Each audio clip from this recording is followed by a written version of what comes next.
आमचे मित्र काळेसाहेब हे परभणीला आले असता औंध्याहून परभणीला आले असता बॅग ऑटोमध्ये विसरली आणि मोंडा परिसरात उतरले. तर बॅग ऑटोमध्ये विसरल्यामुळे ते रात्रभर झोपले नाही.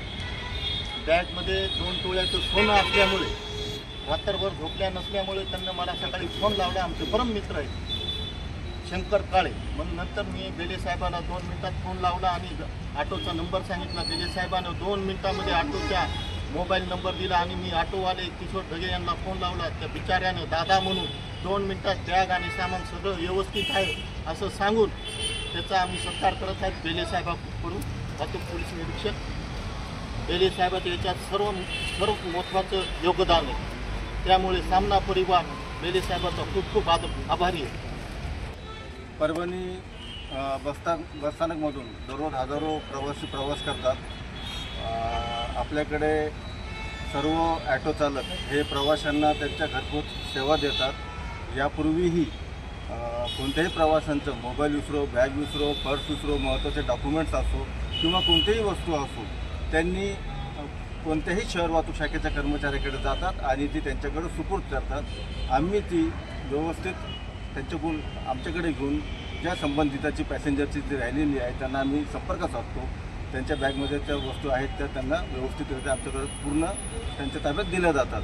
कालही किशोर ढगे इथून प्रवासी बसले होते. त्यांना घरपोच सेवा दिली आणि त्यांच्या जेव्हा लक्षात आलं तेव्हा त्यांना सांगितल्यानंतर आम्ही सर्वांनी मिळून किशोर ढगे यांनी ते सामान एकदम व्यवस्थित सुरक्षित ठेवलं. किशोर ढगे यांचं कामगिरी चांगली आहे आणि आपल्या सगळ्या रिक्षा चालकांना माझी विनंती आहे की प्रवासी आपलं काय म्हणते त्याला आपण देव समजतो प्रवाशांना, त्या दैवत समजतो. त्याचप्रमाणे आपण याच्यानंतरही कोणत्याही प्रवाशांची कोणतीही वस्तू राहिली तरी त्यांच्याशी संपर्क साधून त्यांच्या ताब्यात द्यावी किंवा जर संपर्क झाला नाही तर ती शहर वाहतूक शाखा किंवा कोणत्याही पोलीस स्टेशनला नेऊन दिली तर ती संबंधित व्यक्तींना जातात. कारण की त्याच्यात एखाद्या व्यक्तीचं महत्त्वाचं आयुष्यभराचं शिकलेलं डॉक्युमेंटसुद्धा असतं, आयुष्यभराची कमाई असते. त्याच्यामुळं किशोर ढगे यांच्यासाठी एकदा सर्वांच्या जोरदार टाळ्या.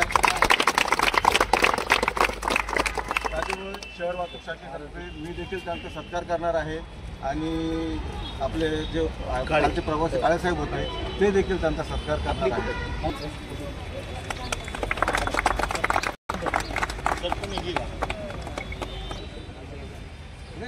नाही सगळ्या शाल त्यालाच जाते ना.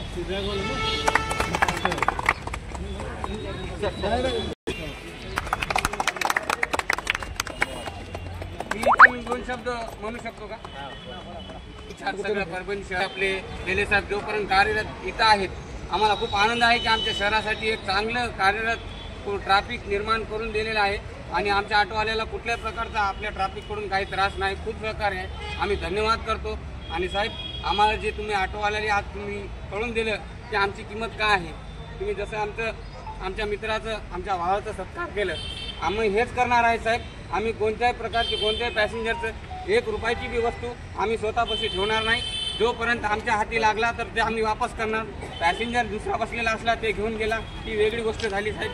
पण जोपर्यंत आमच्या हातात आल्यावर आम्ही त्या पॅसेंजरला घरपोच देऊन देऊ आणि आपल्याला पळून देऊ साहेब. धन्यवाद साहेब. तुम्ही आम्हाला